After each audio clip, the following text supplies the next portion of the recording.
again. We are having another conference about privacy today, so hope you are all safe and healthy, and please stay that way. And as you can see, we are alive and well too. There is a war happening here where I am now, so let's hope this conference goes smooth and uninterrupted, okay? Okay, so back to the topic. Our main topic today is privacy compliance and trends. We invite our friends, yes, experienced privacy experts, to share their knowledge and discuss the main issues that arise in the earth of the tech business. And each of us will have a 10 minutes presentation and then up to 5 minutes to respond to the questions of your listeners. So don't hesitate to write in chat if you have anything to ask our speakers about. And main things first, as this is a charity event, of course, given there is a war in Ukraine, we try to do as much good as we can, as understandable, and we open a donation line. You are restricted in your donation, of course. All funds that we raise will be transferred to our volunteers that working with the children to take care of children that were evacuated from Kharkiv. It's a city in the east of Ukraine that was heavily bombed recently, and I hope that our team will send the link to the chat so you can proceed and read the details about the donation line. And of course, we are going to report on all the donations that we receive and transfer to our volunteers. So we know these volunteers and we know what they do, so you can trust us in this, but of course we will publish all reports that we have. So please write a couple of sentences in chat so I can see that you are all alive and safe and healthy and can ask you questions, and I know who you are and where you're from. And we start with the agenda, shall we? I guess I will make a brief introduction of our speakers and topics that we will raise today. And we will start with Peter. Peter will tell us a little bit about the global trends in data protection in the Europe-wide perspective. Then we will go to Larisa. She's she's telling us a little bit about international data transfers in the post-Schrems 2 challenges. Of course, she will be then accompanied with Jan Barta. He will tell a little bit about negotiation data processing agreements, a tricky question, as you all know. And then I will have a little talk about compliance of Ukrainian IT companies. I will share my expertise of working with Ukrainians too in this field, or this area, or this compliance line. And then we will wait for Mark to learn a little bit more about secure access to third parties. And then we will have a global discussion, so please don't hesitate to write the questions. I read them aloud. Our speakers will read them themselves in chat. And of course, you can write the questions to LinkedIn chat as well, or YouTube chat as well. It's okay. So let's start. Peter, maybe you can tell us a little bit about yourself and your company. Sure. So my name is Peter Gaspar. I work at a company called Coupa Software. It's an American SaaS company. We basically offer software solutions for companies who spend money. So any areas of spend is covered by our processes, from supply chain management, procurement, treasury, payments, travel, basically anything. And we manage around $3 trillion worth of spend by companies of all sizes, from the smallest, medium-sized companies to the very largest. I'm responsible for global data protection, and previously I worked at Tesla, and I'm the founder of Tesla's global privacy function.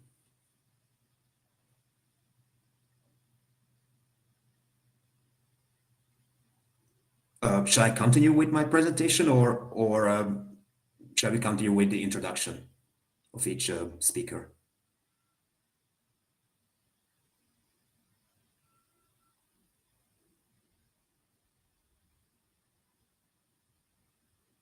Hello?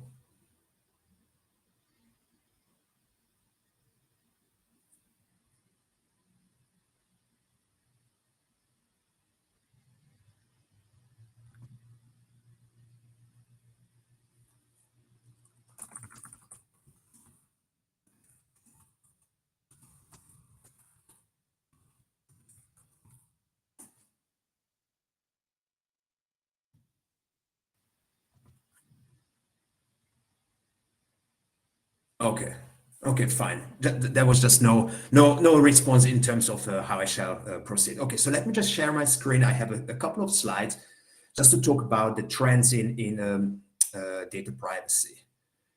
And touch screen, share, and then just come here. Okay. Can you see my screen? I hope yes, because it says it, I'm showing it. So, okay, I think we already covered the introduction part, and we can skip it. And the topic I like to focus on is trends, at least how I see trends in data privacy from an in-house perspective. And I clearly see three areas where I think we are moving towards, or how expectations of company management, internal and external stakeholders, regulators, etc., are changing, and they basically include the following. The first one is the maturity level. What I mean by this is that our privacy efforts, what was good enough back in 2018 when GDPR came into force, is no longer good enough in 2022. So only 4 years later, we need to demonstrate some sort of improvement. So we wouldn't be able to pass a regulatory investigation if we still had the same robustness or lack of robustness of our privacy efforts we had 4 years ago. And obviously other stakeholders demand more than what we were capable of doing it back in 2018. Another trend, and especially if you are a global company, you are subject to a number of privacy laws in various jurisdictions. You need to be aware of new privacy laws and regulations enacted in more and more countries and jurisdictions. You need to evaluate their impact on your organization, obviously your company's exposure to these new laws, and potentially fill in any gaps you might have in your organization. And finally, of course, there are various regulatory fines, judgments, basically case law, or new developments, such as, for example, we have the new sets of standard contractual clauses in Europe, and there are kind of enhanced cross-border data transfer rules. So these are the trends which I see in an international environment as an in-house privacy professional. And probably the most important is the maturity level of our privacy program. Because if that's robust enough, then it will be just business as usual to tackle new privacy laws, to basically manage and implement the impact of regulatory decisions and judgments or any sort of changes in this respect. And I'd like to talk a little bit more about the maturity level. So what is maturity level?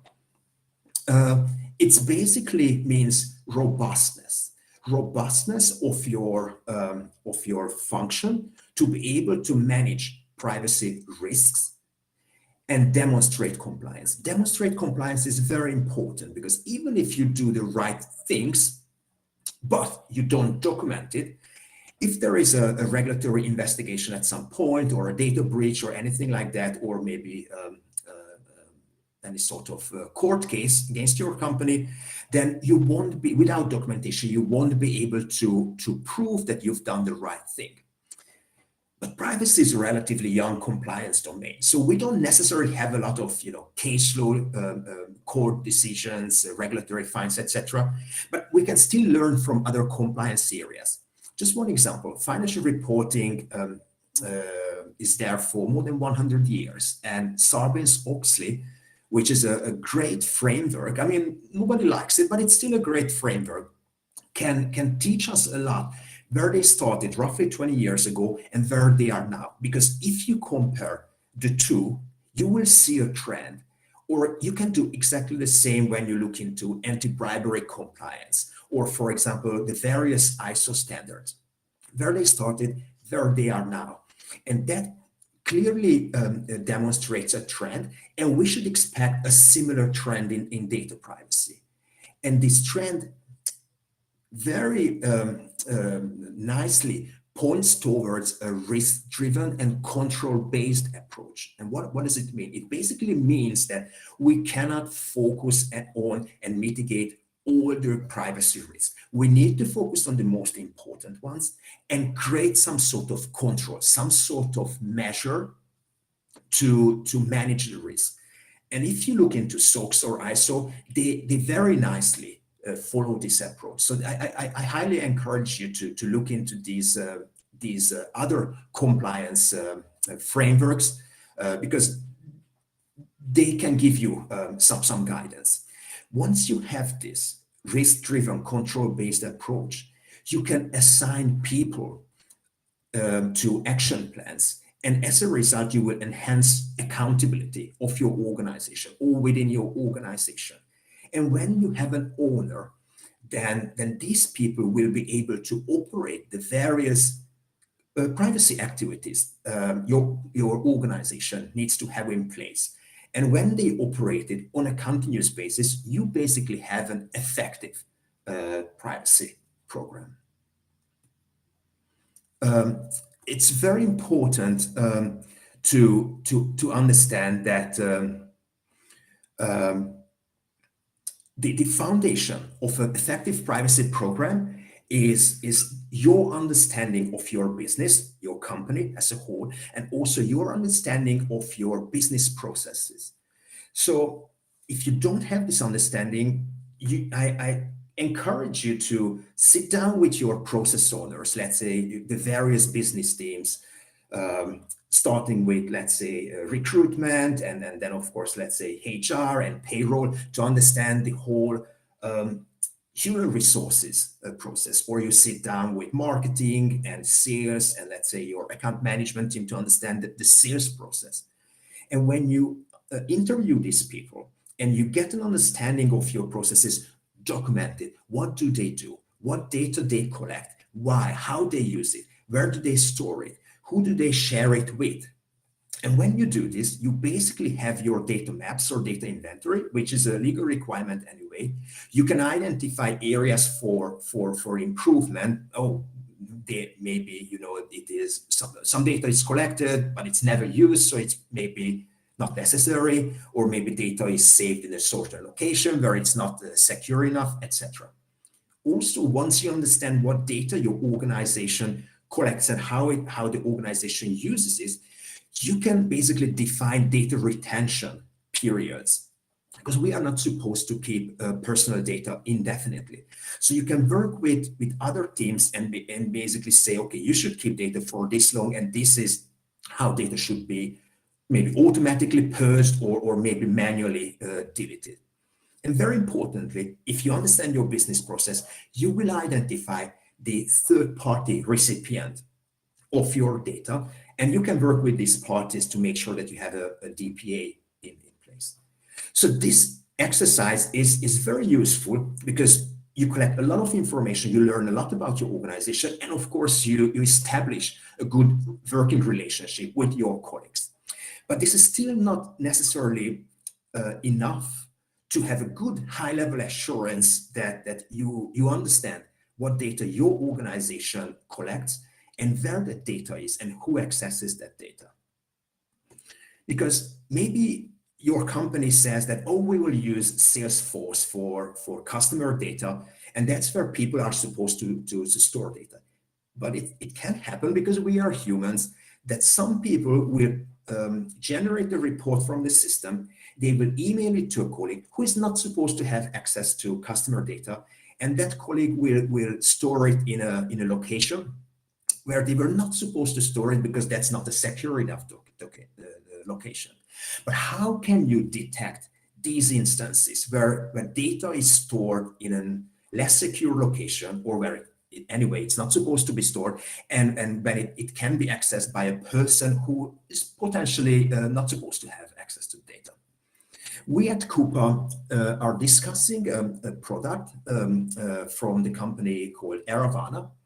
And this product, once implemented, can detect where data is stored within an organization. So it can highlight those instances which are potentially policy violations, where data shouldn't be stored, or cases of people who shouldn't have access to the data. And it's a very useful input for both you, for you as a privacy team, and also for your information security team, because then you can work with people and potentially provide training. Hey, don't share data, don't store data there. Information security can restrict access, delete data, which is not supposed to be at a certain location. And in general, information security can strengthen all kinds of technical and organizational measures. So we take information security. Obviously, we are a data processor, and confidentiality of data is very important for us. So we are in discussion with Aravana to have their product in place and basically monitor data flow, because this is the only way how we can get a high enough assurance that that data is in the right place and used by the right people. Okay, I think in terms of time, we are fine. So we have a few minutes for a Q&A. If you have any questions, I'll stop sharing so I can see the big screen.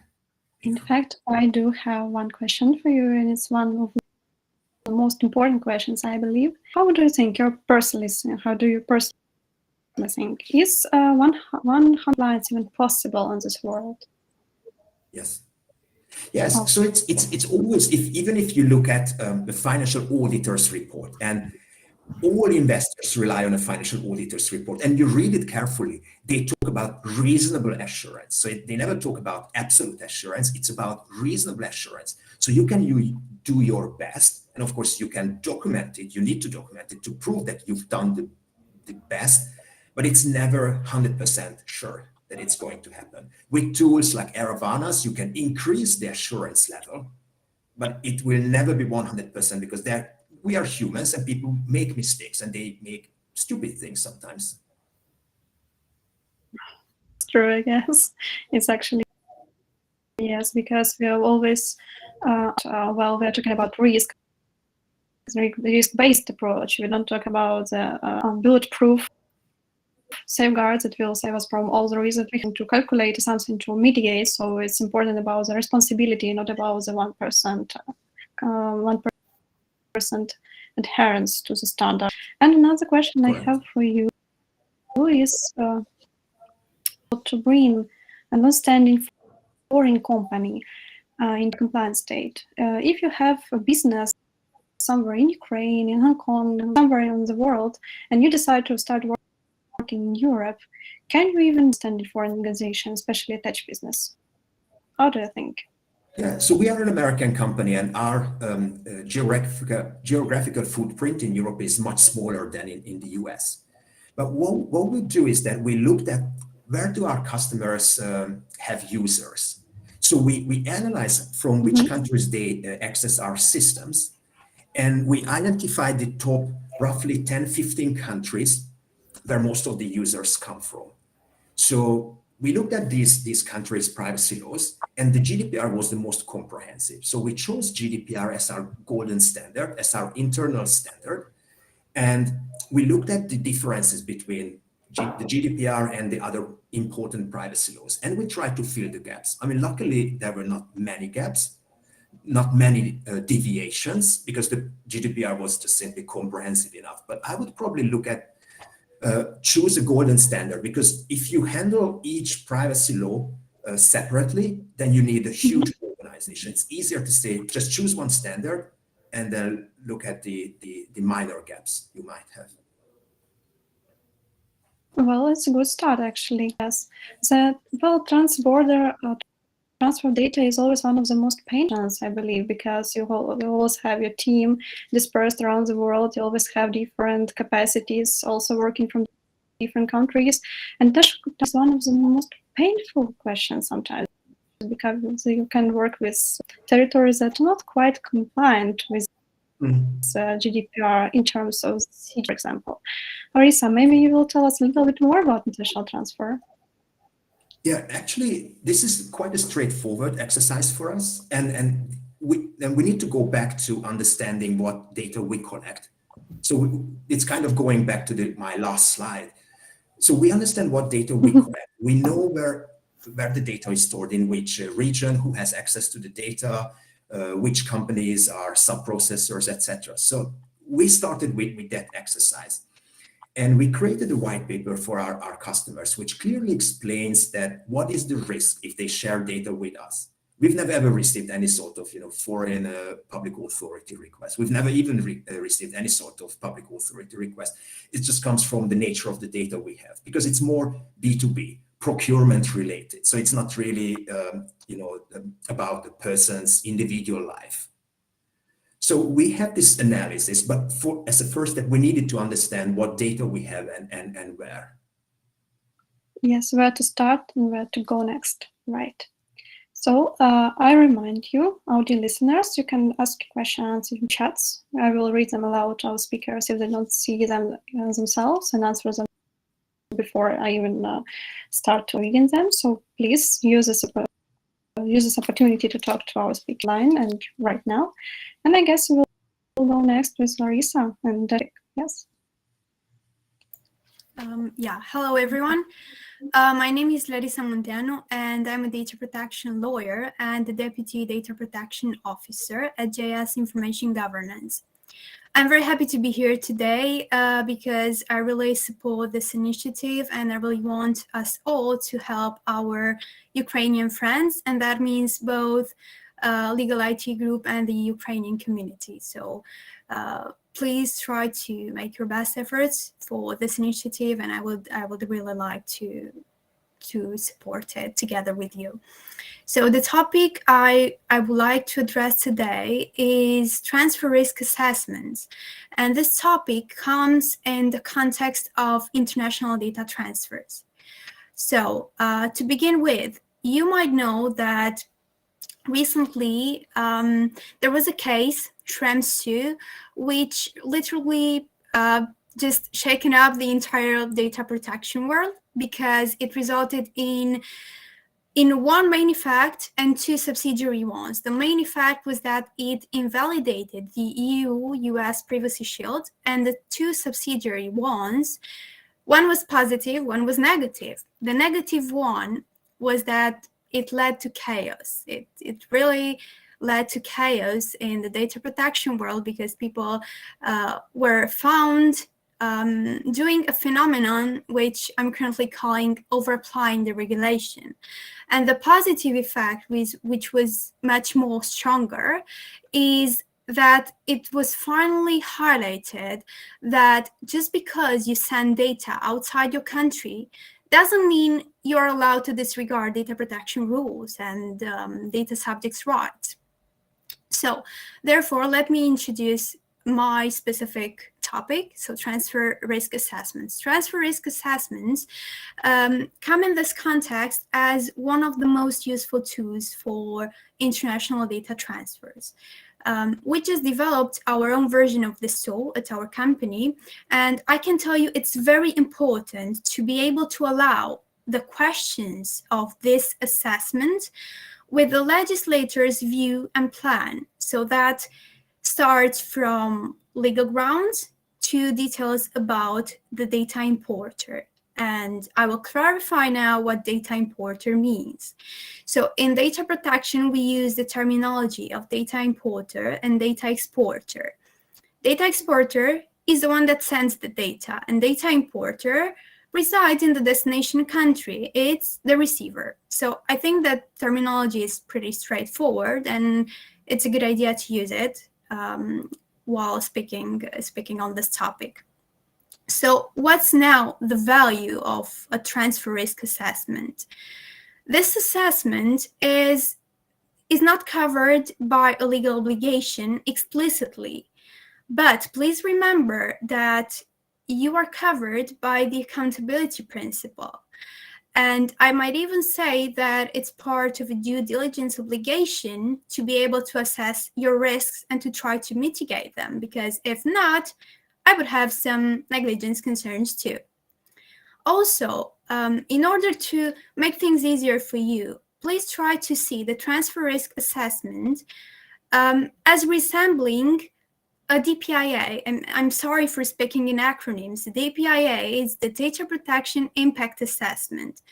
So we use this last assessment, the DPIA, when we have high-risk processing of personal data, usually with new technologies.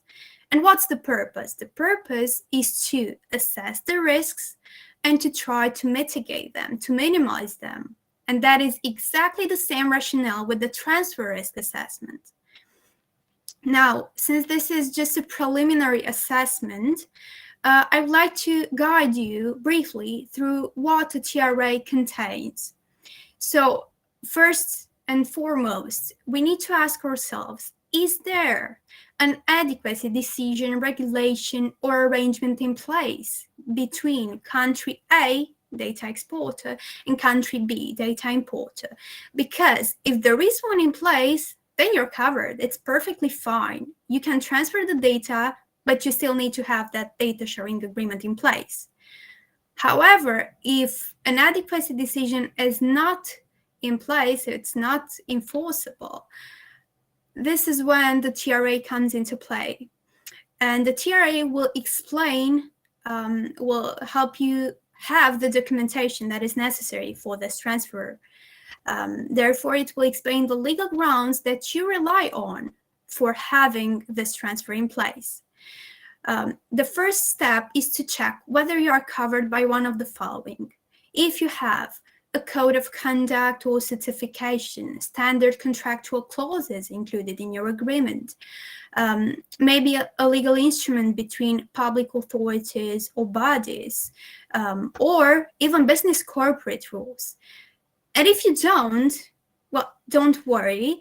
There is a second thing that you can assess. The second thing is to check for legal exemptions, but I don't want to go on with the details because you'll probably feel soon overwhelmed by all these details, but there are legal exemptions that can apply even if they are pretty much strict. So just to recap, a transfer risk assessment is a very, very important tool for any company, not only for big players, for any company that has or intends to have external partnerships.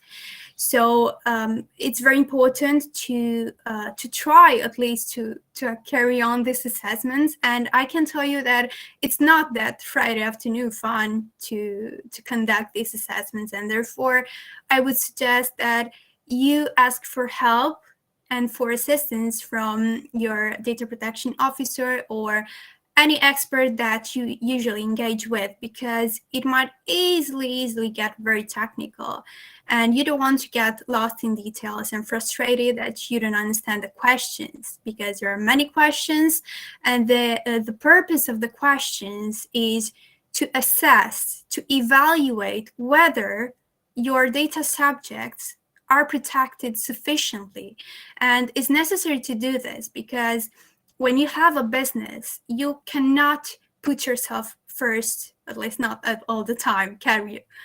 So you need to protect your data subjects, whether they are employees or contractors or clients, any kind of data subjects.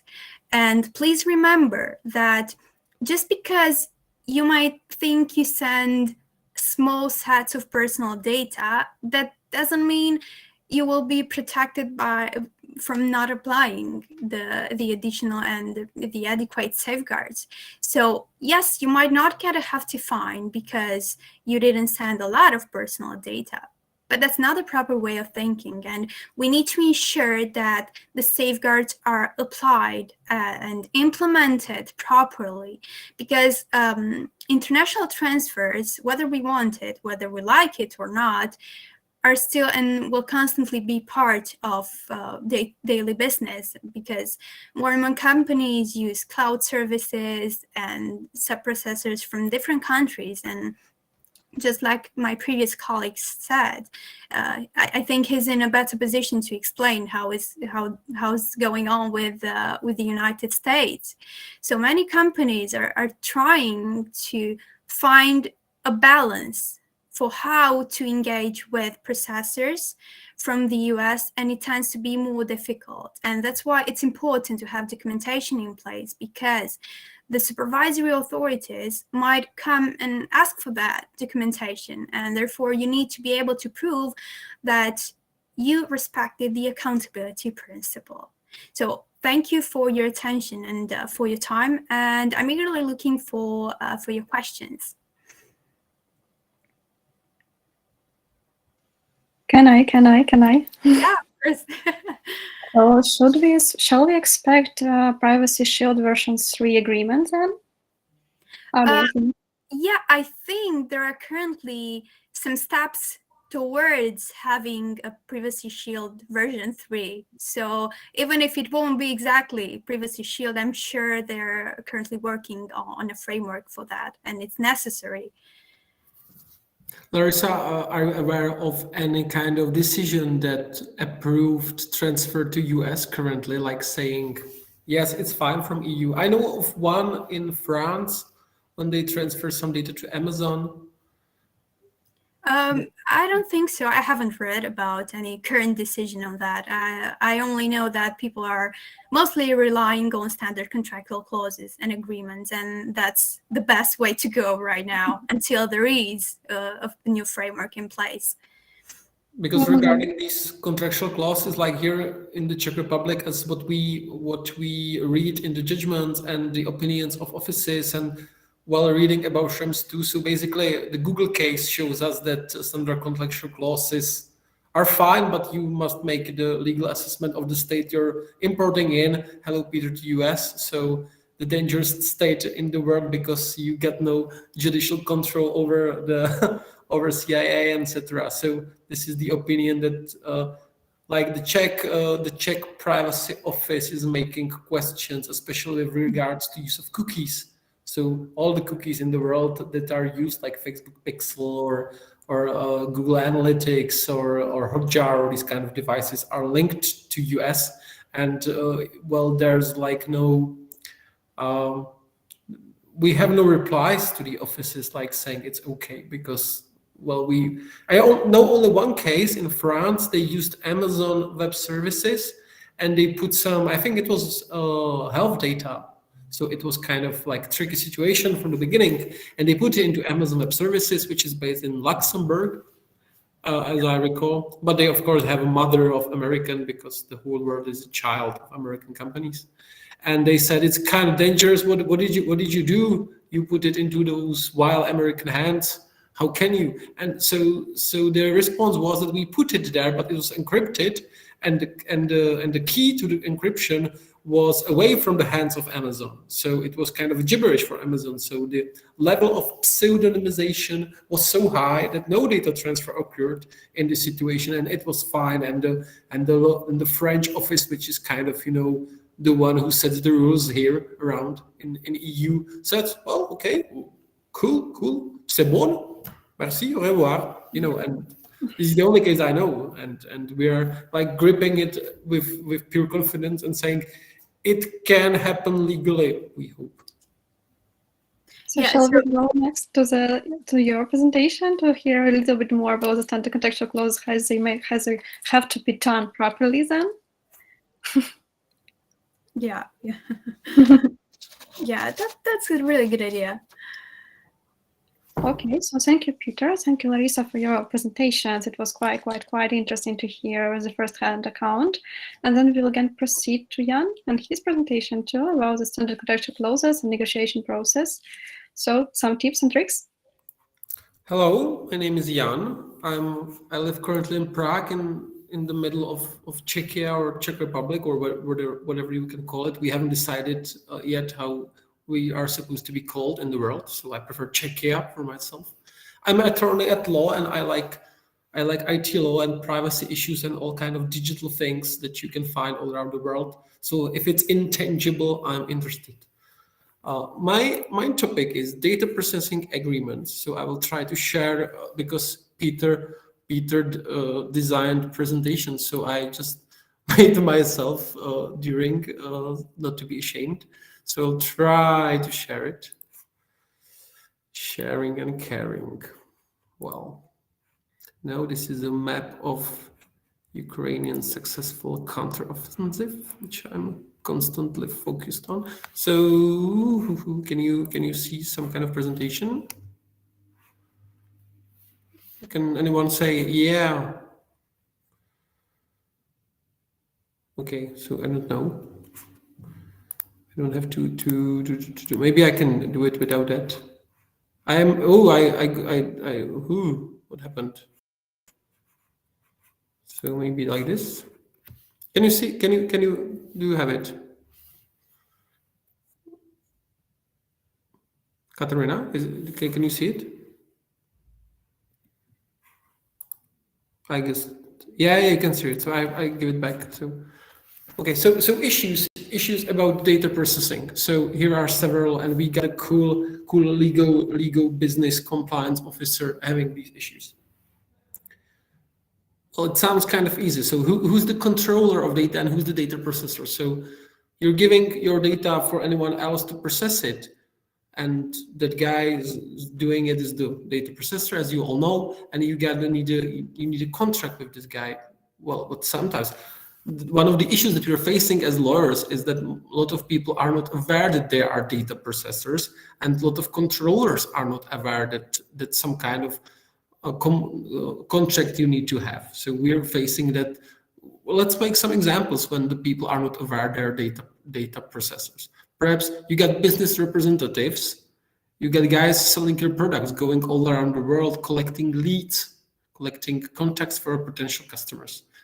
Like here, the current practice, I've seen many contracts for business representatives. Almost none of them included data processing contracts or the regulation. But quite simple, because these guys are collecting data for you. They were sent to the world to collect the data, so they're processing it for you. Well, the greatest issue that you can see, okay, some IT guys, they already know their problem is that they saying, but it's data that we process, so we can do whatever we can with them. It's our data, it's in our system, so we can use them. So this is also a lot of data processors are not aware of the fact that they cannot. Well, accountants, another group. Everybody's got accountant. If you have a great accountancy firm, they are possibly aware of the fact they're data processors and there should be a contract. But if you have an old lady that's making the accountancy in the evening, so possibly she heard of GDPR maybe, but it's not her business because she's just doing the numbers about your employees, etc. And these are not personal data or whatever. So the thinking who is the data processor is not always easy, and from my personal perspective, when we're dealing with contracts, we always focus on two things. Is there any data processing included, and is there any chance that any copyrighted things may arise during the performance? These are two things that are very often missed and should be always taken account, because later on, sooner or later, it can bring a lot of trouble or nice legal work for our lawyers. But I always prefer to do it in the beginning than to running around with a bucket of legal water, extinguishing the flames of incompliance things in the contracts. We all know that the Article 28, the sacred one, the best article of GDPR that everybody loves and have tattoos with that on their hands, saying that the data processor is following the instructions of data controller. Is it so? Is it true? Of course not. A lot of data processors have their own products, which is completely based on data processing for the controllers. All CRM systems, business intelligence systems, all the system processing data. They usually, it's not they're saying like, okay, you can give us your data, we will process it. So what are the rules of the processing? Tell us, we will try to follow them. No, it's completely different. The data processor says, these are the rules how we will process your data. So who's following, who's orders like instructions?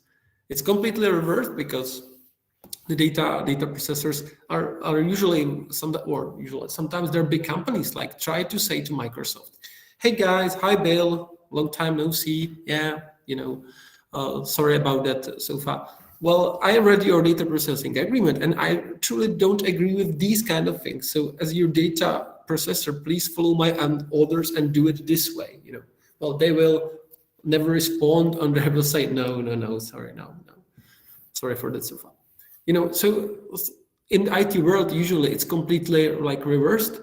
And imagine sometimes you're a sub-processing method. So some guy gives you his data, so he's the controller, you're the data processor, and sometimes you use some other people for sub-processing. So you need to follow all these rules around in this kind of long string of data processing things. So you need to follow these. We could talk like hours about this. So let's get more to another issues.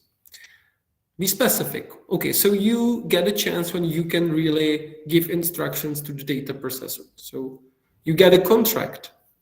Sometimes we're following, there are things that must be in the contract, like you need to specify what kind of data, what are the data subjects, what are the rules. Sometimes you just see the purpose of the data processing is performance of the agreement. Well, what? The process data are the data in the system. Okay, what data? All data, some data. The subject, anyone can be the subject. So you don't clearly, you're not able, GDPR wants you to have some categories of the subject and the data, but it's not very specific on that. And if you want to have a good data processing agreement, let's be more specific. Especially it concerns processing rules. So if you can have control over your data processor, give him direct rules. Sometimes what we see in the data processing contract is that you have Article 28 of GDPR rules, like basically follow the orders, do not export it into dangerous countries as US, do not follow the sub-processing rules, etc. And follow the technical and organization measures to protect the data. And you get an annex, and in the annex you will find, if you have a big company as your customer, you will find like 10 or 15 pages of hardcore rules how to process the data. So, clear monitor and clear table, and or these kind of ISO 27001 things. But if you wanna have a grasp on your data processor, so be more specific, and especially the most important thing, if you want to have some rules to be followed, put a contractual penalty on these. Otherwise, well, you can claim damages, of course, but the damages, it's sort of a unicorn. Yeah, we all know it maybe exists, but try to catch it or put it to the court. Very difficult. So put contractual penalties in that if you want any rules to be followed. And the most important thing, the data processing agreement, it's a trap. It's a trap for the data controller.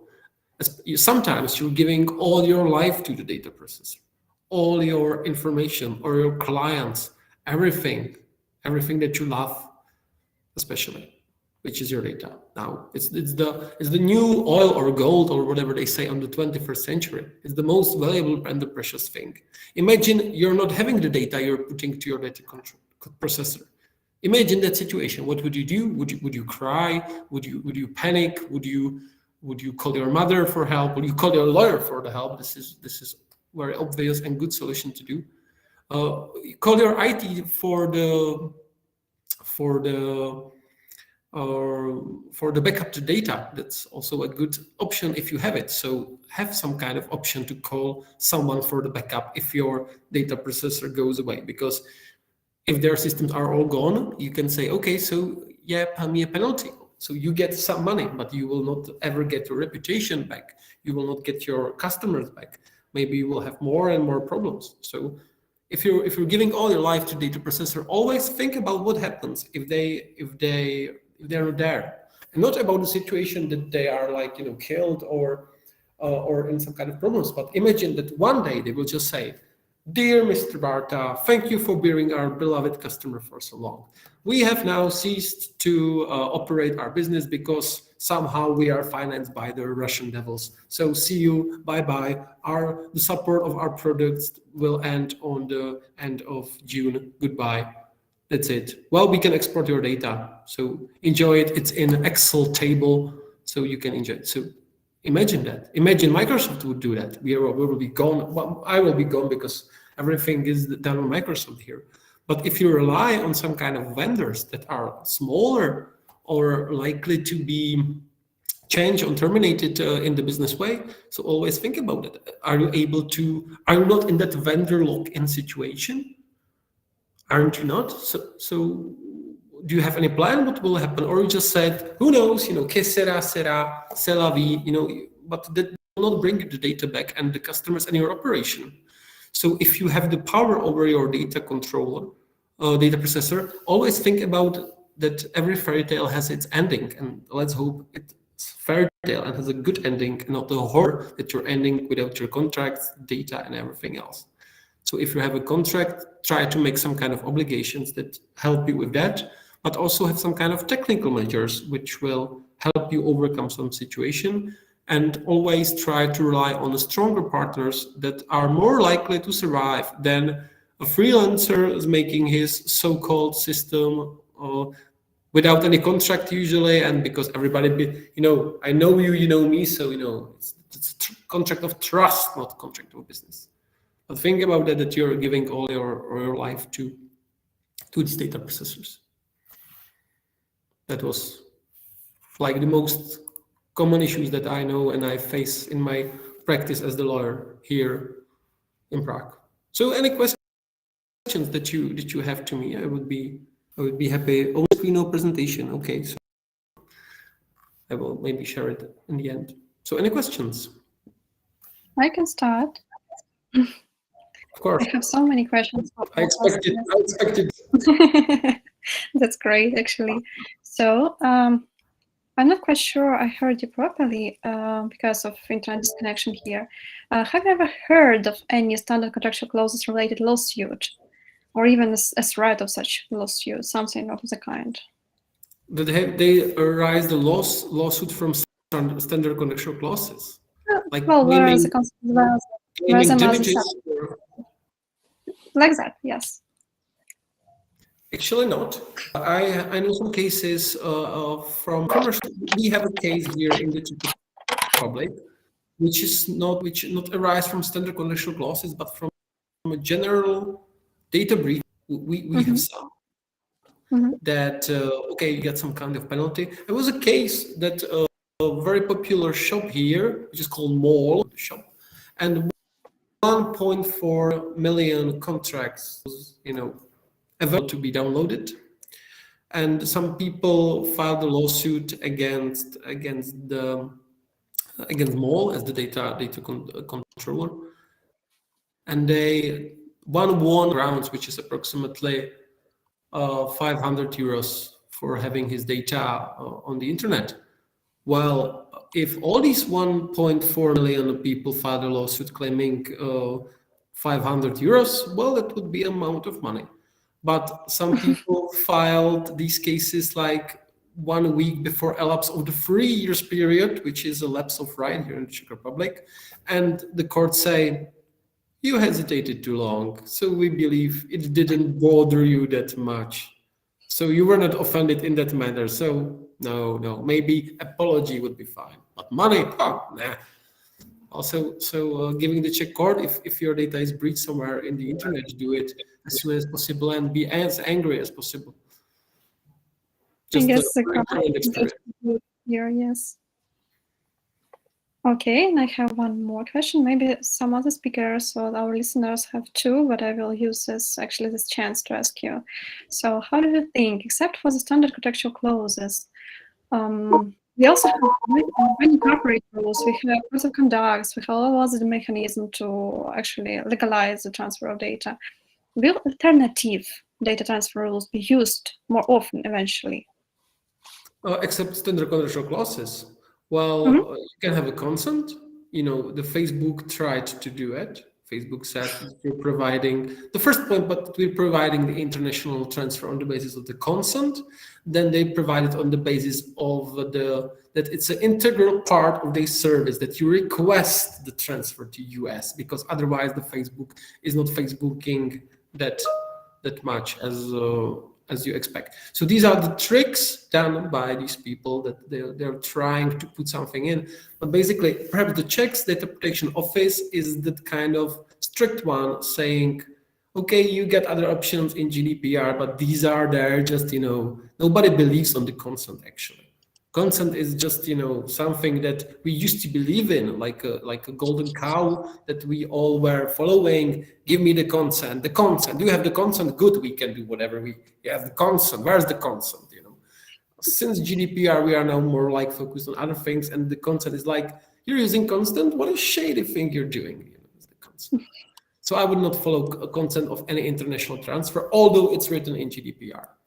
But the international transfers, everybody know Max, our friend Max from Austria, who's doing some kind of, things about his data transfers to USA.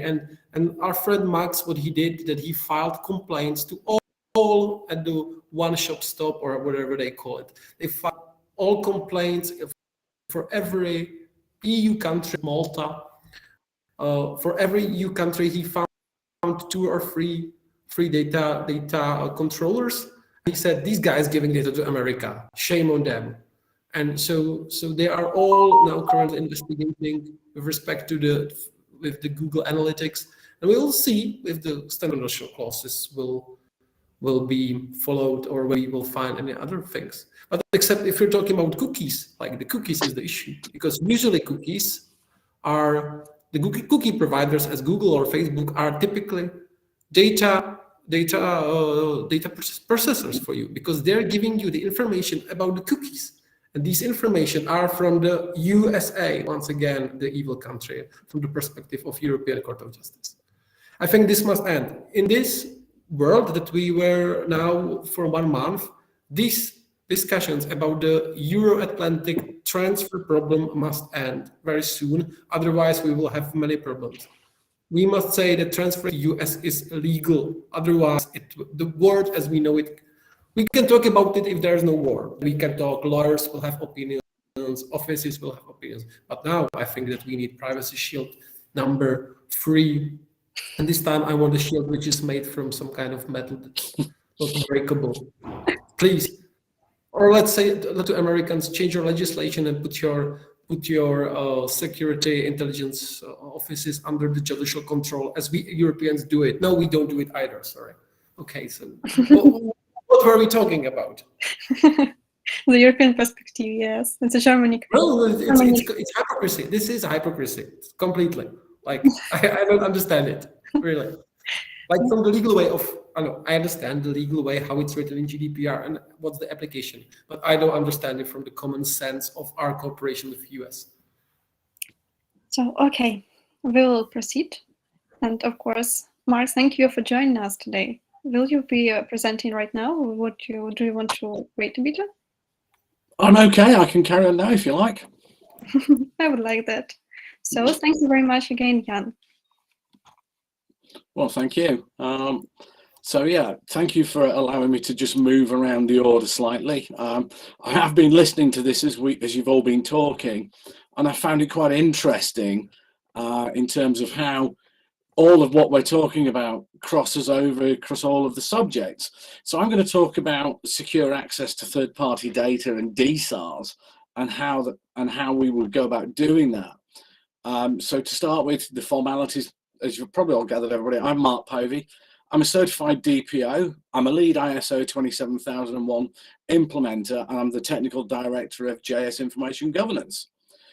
It's safe to say that I thoroughly support Legal IT and what it's trying to do with this and what's going on in Ukraine. So whatever support I can give, trust me, it's given freely. But I found it quite interesting what Peter was saying around ISO 27, and then Jan touched on it as well. And from where we stand, we've sort of taken the whole ISO approach and wrapped our core activities around treating everything as if we're doing an ISO. So we always talk about continuous improvement, continuous assessment, etc., etc. And the access to third-party data, why did I want to talk about that in terms of DSARs? Well, what's happening is more and more entities are receiving DSARs and suddenly realizing that the amount of data they've got, for them to process it in a meaningful manner in line with the regulations is practically impossible. And we've come across situations in the past where instead of processing the DSAR, the HR department have actually frozen. And so the data's been sat in a box somewhere because it's on paper. And I think at this stage, I try to avoid using the word data these days. I try to use the word information, because data implies it sits in a computer system, but obviously organizations still have a lot of paper. And the problem with paper is accessing it is difficult, because you've got to go and find it. You've then got to pull it out of the system. You've then got to load it into another system, a scanner, a multifunctional device, and all these other things to try and create workable documents that can then be accessed and then processed through a data subject access request or a right to be forgotten, or all of these other wonderful things that GDPR and the other global standards have brought about. So how do we access that third-party data? How do we, as all of us have to do, all the firms that are presented here today? Well, we have to talk about security, because ultimately, until things have happened to protect that data, it's effectively insecure. So a case in point of this, for one that I'm working on and Larisa's helping me with, is we were recently contacted by a firm of lawyers that were preparing a court case, and the court case actually required 11,000 pages of content to be presented as evidence. Now, the issue that we had there, or rather the law firm had, is they had a very tight window to process the data. They had a huge amount of data, as we know, to actually go through and check and vet and do all the other things, but it was sat in disparate entities across 4 or 5 different companies. So how do we go about getting that data? Well, thankfully now there's a thing called SharePoint, and others obviously, but the SharePoint was the one that was prevalent here. So for us to work on their behalf, we became in effect temporary administrators to the SharePoint areas that this data probably existed in. Now, obviously, rather not obviously, at this time, they didn't necessarily know if the data was there. So Microsoft have got the Compliance Manager tool, which is effective, but not great. So the first phase of the access was actually setting that up to bring the data down in a meaningful manner onto a secure server in a secure data center. And then that data was then moved onto physically encrypted hard drives. So if, heaven forbid, the data was to walk out the building for whatever reason, it couldn't be accessed. And then there was paper data. So how was the paper data dealt with? Well, it was a simple fact of the matter that we had to go through there, pull the data together and scan it. And again, it is scanned securely. So to ensure the data was protected and secure as much as possible, our own operators went to site. It was packed by our operators. They all work under a data processing agreement, Jan, you'd be pleased to know, which is an internal document. And that data was taken to a scanning center. Only one operator would have access to it. They then scanned it, turned it into ones and zeros, and they were then moved onto the encrypted hard drives and the content erased from any servers where it might have existed. Because let's be honest, as it was mentioned earlier on, Peter, we can't store this data indefinitely. And I find that if we don't remove it the minute that we need to remove it, it tends to get removed too late. So again, the data was removed, stored on the physical hard drives, encrypted, and then only at that stage did a supervisor level member of the team have access to that data for the processing. And another thing that's worth talking about with DSARs and protecting data, we've encountered this numerous times, and I'm sure you guys have as well, is the client, the third party, would be worried about us digging into that data. Now, let's think about 11,000 sheets of paper, physical and digital, all turned into. How easy is it for one individual to analyze that data and gain anything meaningful from it? Not very, unless they spend a whole lot of time taking it off site and doing all the other things. But they can't, because we've put those security tiers in place, all aligned with ISO 27001 and ISO 30000, and all the other things that we have to respect as a data controller, a data processor, and what I do as the lead DPO for my organization and what Larisa does. That data is then run through a software tool. There are others available. Ours is called Savannah, and that actually has the, what we call it, the intelligence to spot the look, feel, and smell of personal data, of special categories of personal data. And then that will go in and automatically redact that. And we liken this to, have we all got washing machines? Well, we have a washing machine called Savannah, and it runs on those cycles that a washing machine runs on. So the first wash is it gets rid of the simple stuff.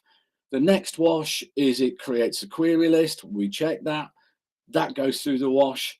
And the data that then goes back to the law firm is, again, it's a securely encrypted PDF, and we use multi-factor authentication. So again, at any stage, the third-party data cannot be accessed in any manner which is unlawful distribution, and all the rest of it. It only ever moves in secure forms other than when it's paper, and that's in a locked vehicle and escorted and all the other stuff.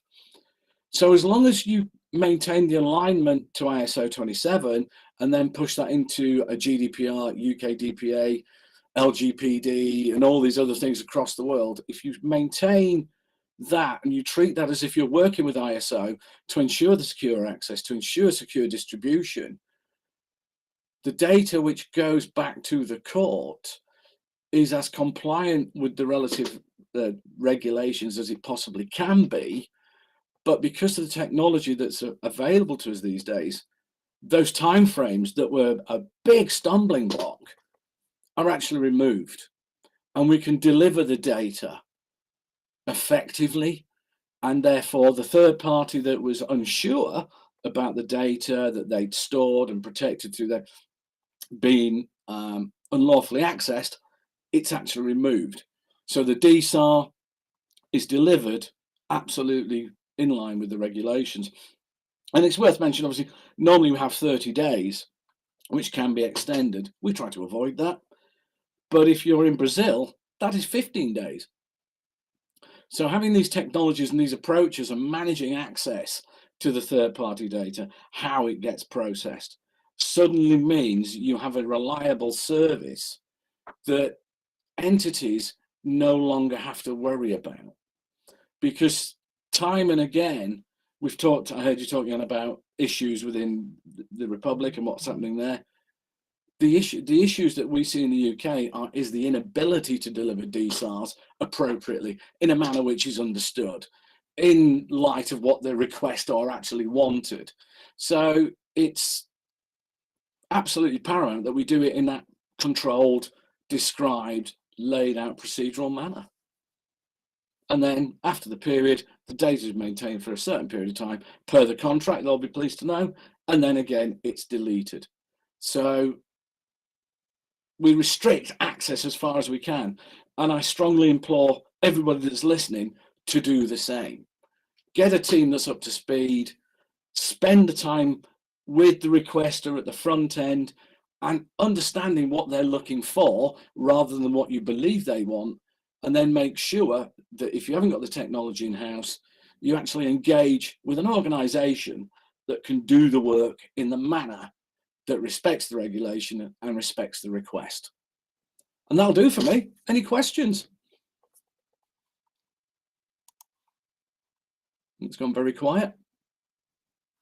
Well, I have a lot of questions, as I said previously. So if you don't mind me. No, please go ahead. Well, I know that your company has a privacy tool. Is it right? Yes, it is. Absolutely. So, of course, the main question that I, as a lawyer, just a pure lawyer, not a technologist in any way, and we have no technology-aimed tools, we just provide legal services. So it's always the point of interest to me is that data subject request usually requires like a lot of talking, a lot of working together, a lot of people that have to coordinate and cooperate. Mhm. And what is the main challenge in aligning the compliance activities of in-house development team, for example, and compliance tools such as yours? So the key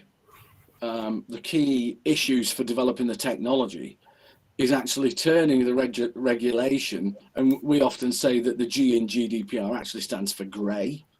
It's actually really understanding what the regulation defines. You know, the old, is this linkable personal data? Well, it doesn't mention linkable personal data in the regulation. It's something that everyone's come up with because we've realized that that can be a guider. So with our tools, what we have is we have a series of tiers. And one of the final tiers that we have is we've created a names dictionary. And that names dictionary covers multiple languages because the names and the spelling of names gets really interesting. So we get an awful lot of Arabic origin names. So actually understanding the spelling of Muhammad, and all these other things as identifiable personal data is a big issue. But I think it's safe to say we've got around that.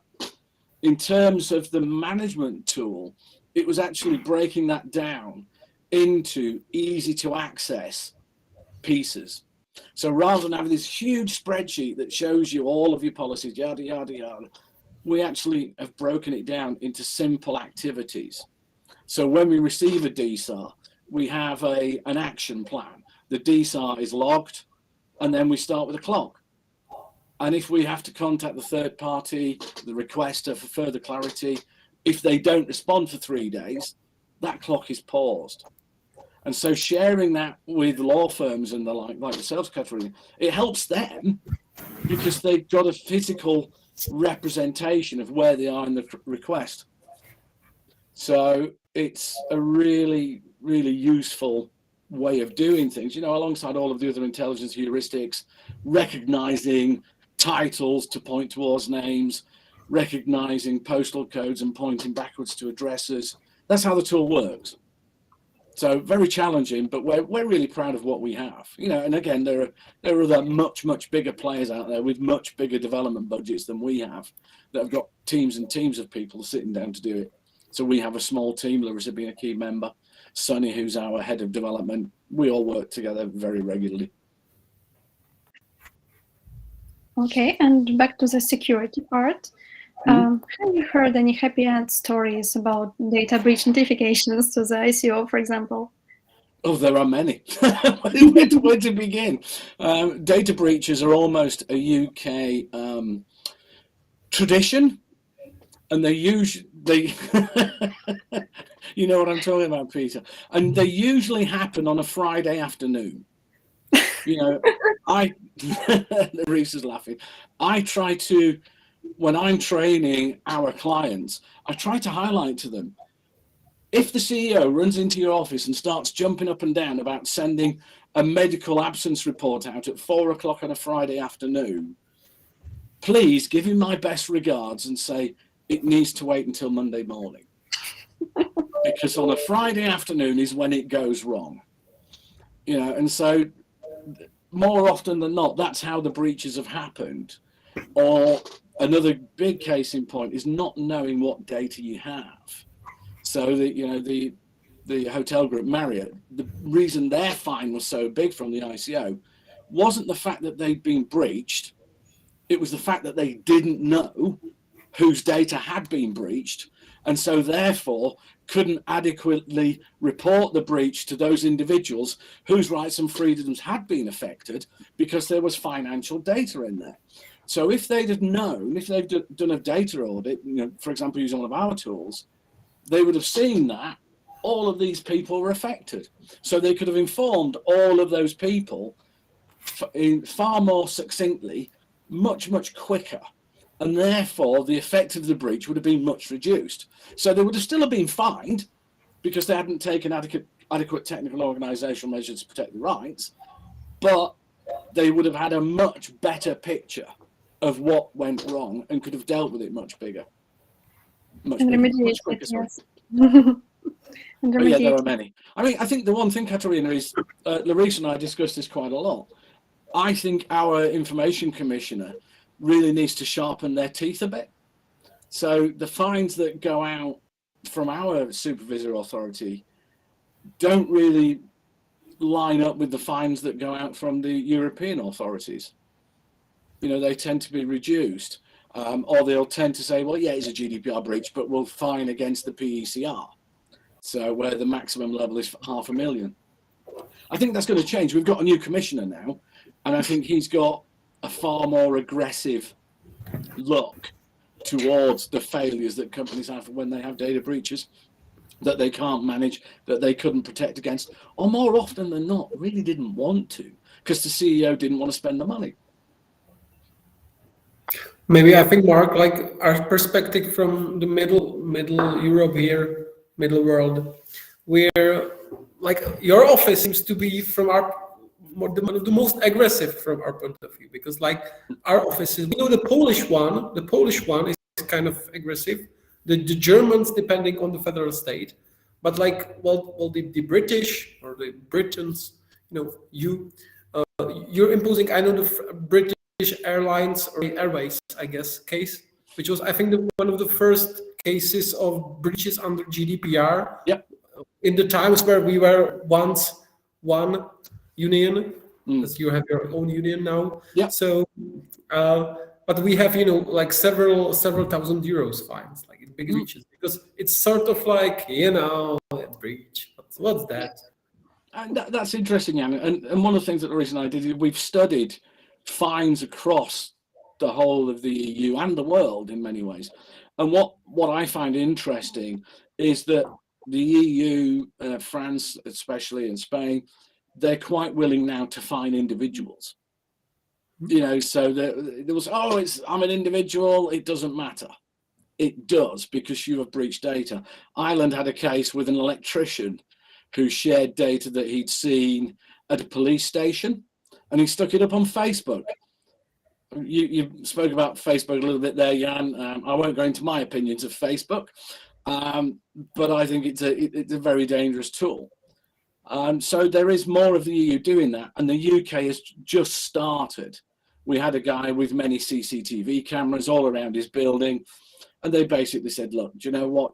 This is invasive. It's no longer a protective approach. You are inappropriately capturing and storing footage of your neighbours. It's not there to stop your neighbours nicking your cat.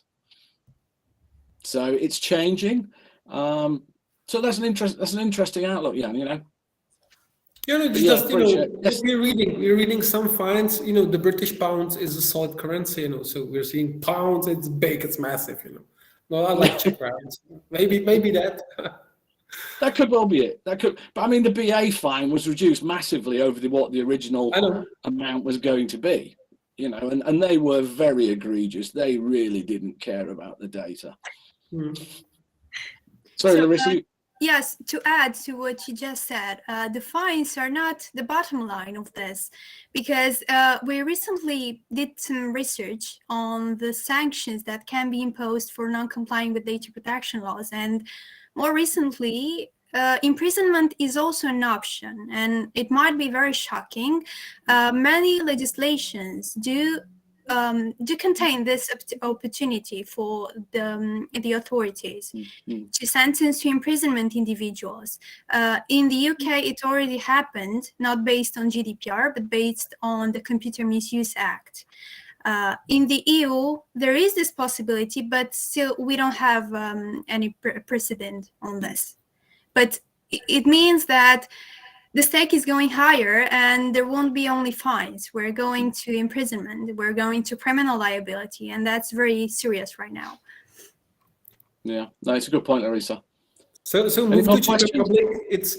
There's no criminal fine for doing that unless you're a governmental authority. If you make it a breach as a governmental authority, it's a crime. If you make it as a private company, corporate, you will just pay the money and apologize. Have a bad feeling, of course. Is corrupted. So which is the most serious consequence, I believe. Yeah. Okay, so we also have some articles that can lead you to actional crime and actional time in prison for an intervention in private life, I believe, and yes, too. So we have these 2 articles in our penal code of Ukraine, and they're quite interesting because authorities are trying to tie them on to anything but the GDPR or data-related acts, like to intervention into secure systems, like stalking, anything of that, but not actually personal data. So it's quite interesting. And the most serious punishment for violating data privacy rules here in Ukraine, as of now, as of now, is so-called administrative responsibility. It's like a Central European concept, like when you are committing something like not pleasant, but not so serious to be actually spend time in prison. So, well, of course, there are some kinds of that. We do have it as well. Like for the companies, you'll get fined, but it's administrative fine according to GDPR. We also have it. Yeah. Yeah. But ours are quite low, and it's actually it seemed like incentive to misuse data when you are in Ukraine. However, I can test your patience once now and try to present my own presentation too, and tell a little bit more about Ukraine and data privacy here, just to summarize everything that we will be discussing here, and to maybe give some time for our listeners to decide what else they want to know, what else they want to ask us, all of us, or maybe somebody of us. And well, we will start with quick introduction of Ukrainian as a data privacy heaven, I would say. We have a Personal Data Protection Act. It came into force in 2018, I believe, 2011. I'm sorry. This act is backed up with complementary bylaws regulating the data protection, but they're widely criticized because they're simply very ambiguous. They are not really helping in terms of data protection. They're not really helping to align the requirements of the law with the GDPR, for example, because the law itself was actually drafted and was adopted as a reference to the data protection directive that was quite not fresh at the time the data protection law was introduced. And well, we don't have a supervisory authority yet, like a specialized service. We have, instead of that, we have an ombudsperson that serves as data protection supervisory authority, and it's overflooded with work. So there are often some bills and some proposals to actually start working towards separate data protection identities that could represent the country and represent the state when fining, when making different investigations, when issuing guidelines and other sorts. And but still, the data protection bill that is the most recent is not reviewed by the parliament. It wasn't even heard in the first hearing, as we call it here. But yet, the hope remains. Of course, Ukraine is a party to Convention 108, filed it in 2010. Yes, in 2010, but the modernized Convention 108 plus is yet to be ratified, unfortunately, but we are working towards it. And I hope after the war we'll work on it. And of course, Ukraine is not among the adequacy decision countries yet. And it's quite painful understanding because, well, you know that Ukraine was one of the most widely used hubs of software development services for maybe tech businesses, for some financial services too, like making banking accounts, like making banking software, and so on and so on. But okay, so we see that introduction that Ukraine actually has some laws that are actually regulating the data privacy, but it's still used as a data hub because we have a lot of companies in here that can be established somewhere, but there are R&D center, or there are just all the office and headquarters somewhere in Kyiv, for example. So why? what are the advantages of Ukraine that outweigh the risks that you can see here? And to name a few of them, of course, there are people. We have a lot of software developments. We have project managers. We have artists.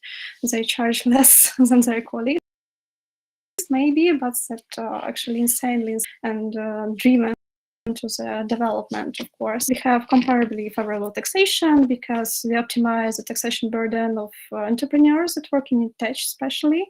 We are close to the European markets. We share similar values, we share similar culture, and we are striving to work with the European Union to actually perform and carry out the association agreement obligation 2014, as you may remember. And of course, our country participates in various trade agreements too. Our teams have experience of working in multicultural teams and companies. We are working in serving for different countries in the world. We can simultaneously work on the projects from China, from Japan, and the other team of the same company will work with the European Union team or with US team. It depends on the company, of course. And in Ukraine, there is a variety that can both manage and execute the project. So the only thing that you can bring here is money and idea, and everything else, our talented people can actually perform and make it work too. So of course, there are some risks, there are some advantages, and data compliance actually is aimed at making it happen, to making this cooperation happen, to allow businesses work in Ukraine, of course. And GDPR has complicated things at first, but as I can see from my personal professional perspective, it's not actually the thing that stops the cooperation. It's merely calls for increased accountability for the people from the both sides of the cooperation. From the client side, to ensure that all policies are actually distributed and managed, and from the provider side, because there are controls that must be implemented, there are people that must be trained, and there are some actually policies that must be actually performed too. So what is necessary to start working in Ukraine with our IT people, with our data hubs, with our maybe data and so on and so on? Of course, we'll start with a service contract, and the one has to include data protection terms and conditions here, of course. It is usually accompanied with non-disclosure agreement or data processing agreement and standard contractual clauses, yes, as we've discussed. We have to perform a transfer impact assessment, of course, as was actually described by Larisa, for example. So Ukrainian data protection law has been addressed and assessed, and there are some difficulties sometimes in that, because mostly our legal base is translated into Ukrainian only, and it's hard to find up-to-date English version of it, but there are some legal teams, such as Legality Group, can help you with that, of course. Except from the purely contractual matters, to, as a client, for example, to develop a list of technical organizational measures that have to be adopted by your Ukrainian team. Or you must ensure that your company, or your team that is working in Europe or US or somewhere in the world, is flexible enough to adopt the controls that are offered by Ukrainian team, for example, because many of Ukrainian firms are working on making their software production cycles, making their data use more transparent, like to enforce the highest standard possible, just to cover all the sales that they can get. Except from that, the client is expected to have a transparent vendor procurement procedure. It means that mostly when there is a selling agreement in a Ukrainian IT firm, and for example, foreign clients, the Ukrainian IT firm waits for a list of requirements that she has to adhere to, and such as like policies, maybe procedures, the service firm, time frame of vendor assessments, so when can they expect an answer, how can they assess how much they have to do to comply with the requirements, for example. And this transparent vendor procurement procedure is quite vital in the selling process. sometimes, because there are a lot of projects that have been, and usually they try not to make any gaps in production cycle too. Of course, as we were talking about security, so the data breach notification procedure is the must. It must be put in place, it must be adhered to, it must be reasonable to parties. Of course, not a Friday night, of course, but so maybe as quick as possible otherwise. Data breach remediation procedure is closely linked to, because it's not sufficient to only notify, oh, hi, no, it's Friday, it's Saturday, but we have a data breach happening, something about it. So somewhere you have to work and think on the service level agreement, for example, just to ensure that timely remediation is in place. Except from the purely contractual, purely technical things, there are matters of organization and management. For example, as a client, both the client and the service firm has to appoint a privacy champion.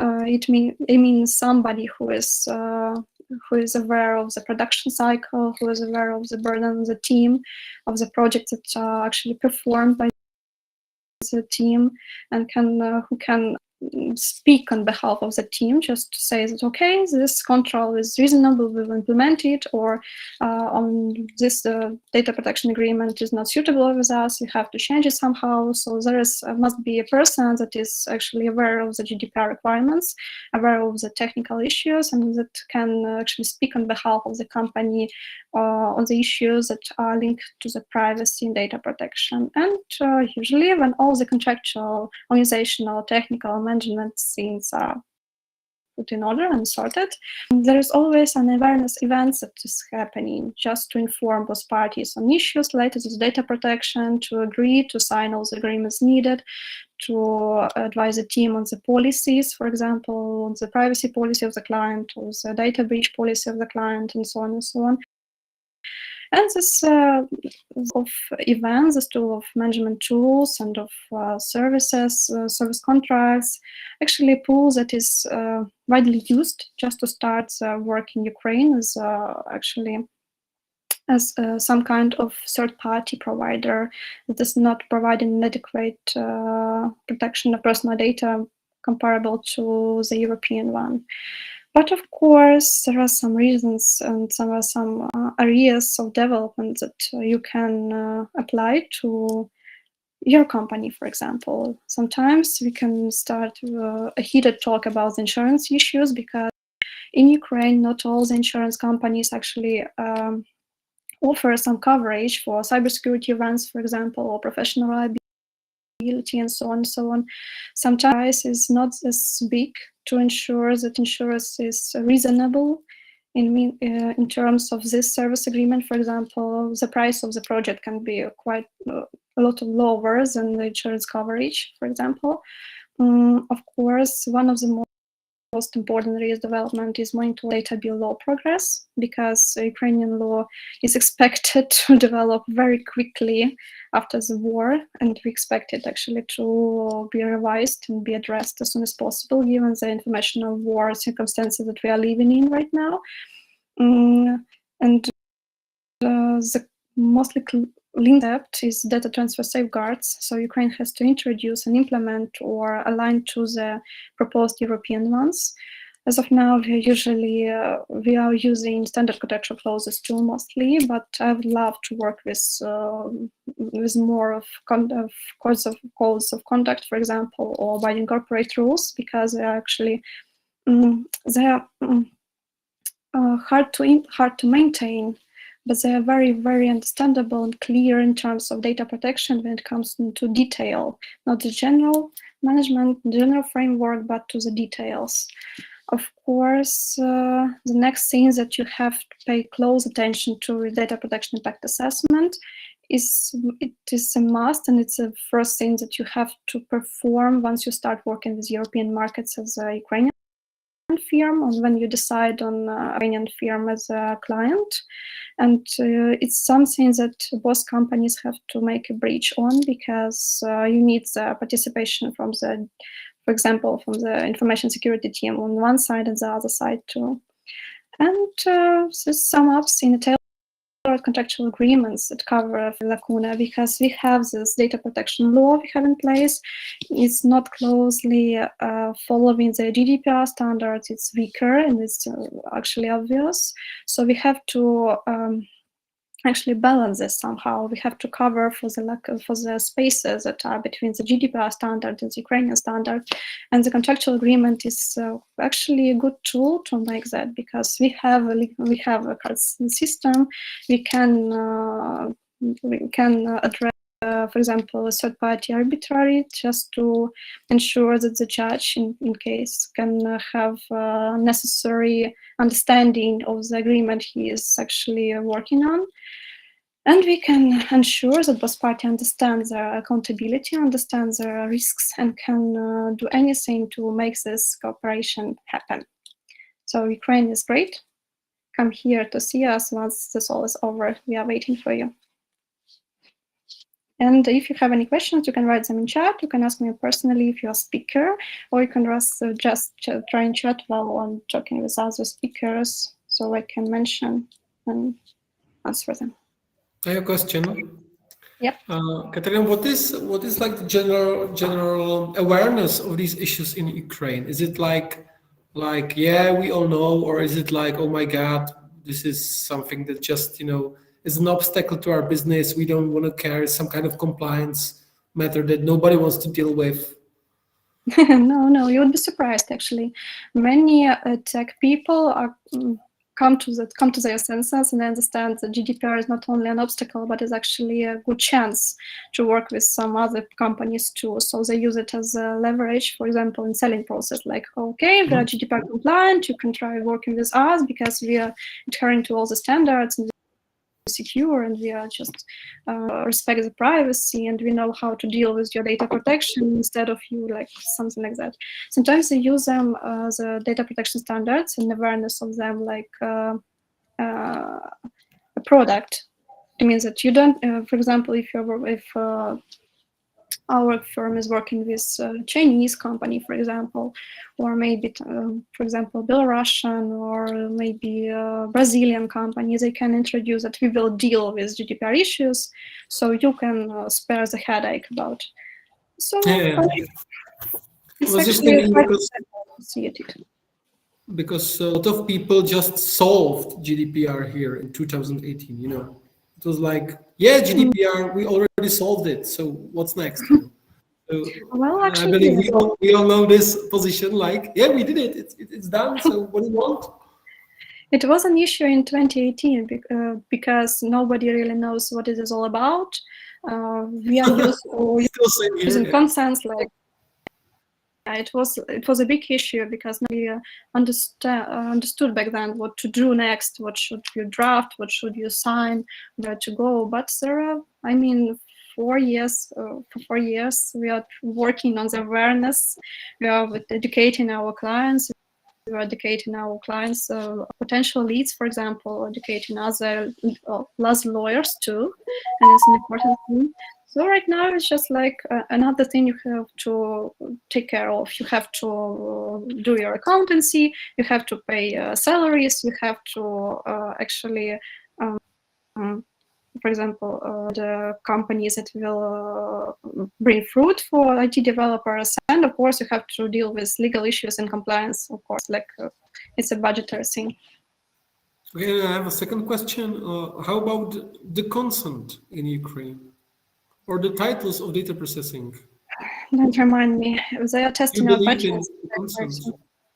Well, our authorities and our private companies that work mostly in Ukraine, within Ukraine, they're trying to impose consent on everything they see. Like, okay, you're going to the medical lab, we will use your consent, even if it's a clear contractual thing maybe, but they are still enforcing it, and they're trying it. They're not actually give you any space to refuse or limit it, of course, but we are quite used to it at this point, so we are like, okay. The interesting thing, however, is that our law actually allows for the 6 bases. It has the consent and the contract and legal obligation, mutual interest. It has it's all, but I think nobody really really paid attention for a long time. Okay, just. It was an interesting thing. I was once visiting a client, let's say an organization, and I was asked to provide my ID on the reception desk. And I was asking, like, can you show me your privacy policy, please? And they were quite stunned because I was like, what? What kind of privacy policy do you need? Just give your passport and go on. So it was quite interesting. Even so, I actually have a right to know how they want to use my data. Okay. Good. So maybe some other questions. Maybe something you want to discuss while we are in this work. Some recent finds, some recent cases, some case of interest. I have a question for all of the speakers, including you, Katerina. With regards to the data processing agreements, based on Jan's presentation, I want to ask you all, what do you think is more important to have that ideal data processing agreement that has very strong safeguards, etc., etc.? And I would give you two options, but you can come up with a third. Is it the negotiation skills or the way the agreement is drafted and by whom, possibly? It's a hard one to answer because it's a combination of both. Sometimes people just want to sign something plausible and then work immediately. And it's actually not a rare case, to be honest. So they are not really paying attention to what is written or how it's negotiated. But sometimes, especially with German companies, it can become a matter of skill when how do you explain, but do you need this control, this kind of control instead of another one? So it depends on the client, I guess. I guess it depends on the money put in, because if you're a small client and you just want to, have some kind of service which you pay 100 euros per month, so they don't, don't care. Why would we change it? Limitation of everything. So we have your data, yes, but we don't. It's as is. It's as is. Take it or leave it, yes. So, but if you're paying a large amounts of money, so they can change it. And the most important thing is to negotiate the contract before you start the service.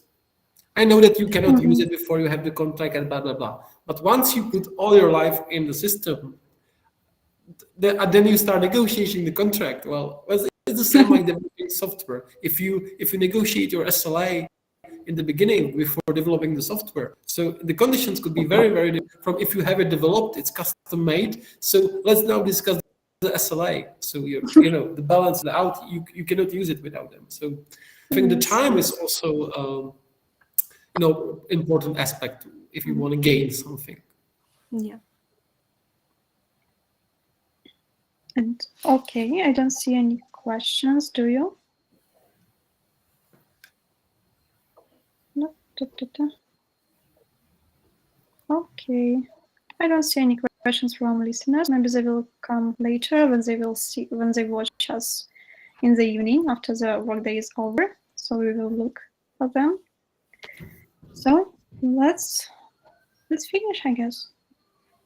Thank you, friends, for your time. Thank you for sharing your expertise with us and with our listeners.